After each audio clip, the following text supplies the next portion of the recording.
Hey guys, আসসালামু আলাইকুম, welcome to miss daily blog. কেমন আছেন সবাই?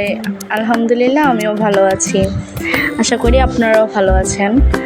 এই তো প্রথমে আজকে ডিম কারি রান্না করব, তাই প্রথমে সরিষার তেল দিয়ে নিলাম। যেহেতু আমরা সরিষার তেলই খাই, তাই আপনারা রেগুলার তেল দিয়ে করবেন, সয়াবিন তেল বা রিফাইন্ড অয়েল দিয়ে করবেন।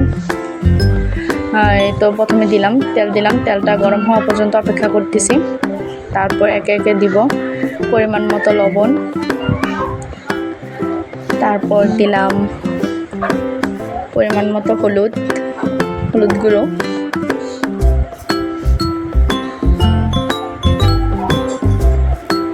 এখন মিশিয়ে নিচ্ছি তেলের সাথে ভালো করে।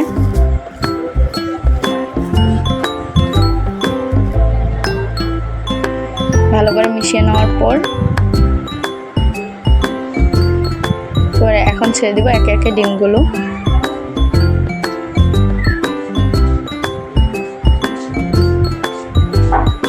ভালো করে ডিমগুলো দিয়ে নাড়াচাড়া করতেছি।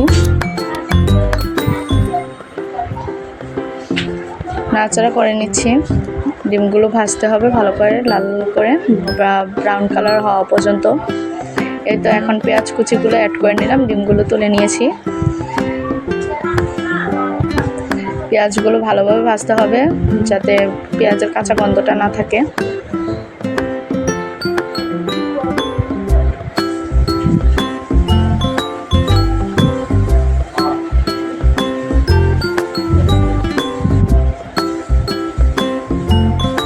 এই তো পেঁয়াজগুলো ভাজা শেষ, প্রায় নরম হয়ে গেছে, তাই রসুন বাটাটা অ্যাড করলাম।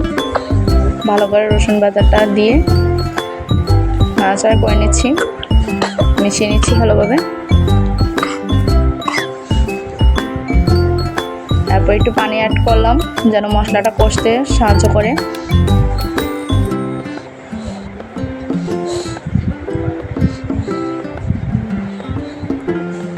তো এখন দিব হলুদ গুঁড়ো পরিমাণ মতো, তারপর দিব মরিচের গুঁড়ো দিব। এখন মরিচের গুঁড়ো দিলাম,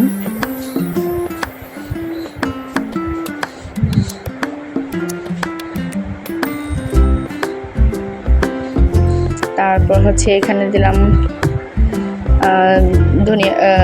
জিরা গুঁড়ো, ধনিয়া গুঁড়ো, তারপর অল্প একটু গরম মশলার গুঁড়ো দিব। এখন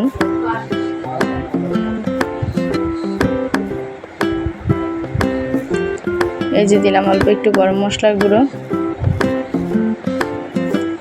দিয়ে আবারও মিশিয়ে নিব। আর একটু পানি দিলাম, যেহেতু পানিটা খুব শুকিয়ে আসছিল। আবারও পানি দিলাম, দিয়ে ভালো করে মিশিয়ে নিচ্ছি। এখন মশলাটা ভালোভাবে ভুনা হওয়া পর্যন্ত আমরা অপেক্ষা করব।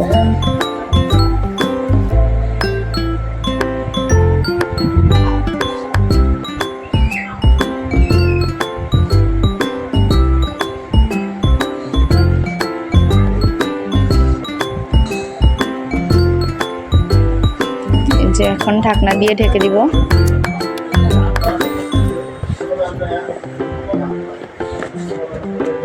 এই যে দেখতে পাচ্ছেন যে পেঁয়াজটা ভালোভাবে ভুনা হয়ে আসছে, অনেকটাই তেল ভেসে উঠেছে।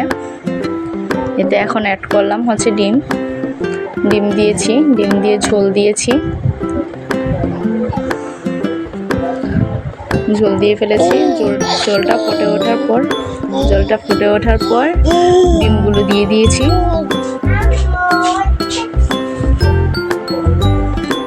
এই তো এখন ঝোলটা ফুটে উঠতেছে, দেখতে পাচ্ছেন। এখন আমরা আবারও ঢেকে দিব।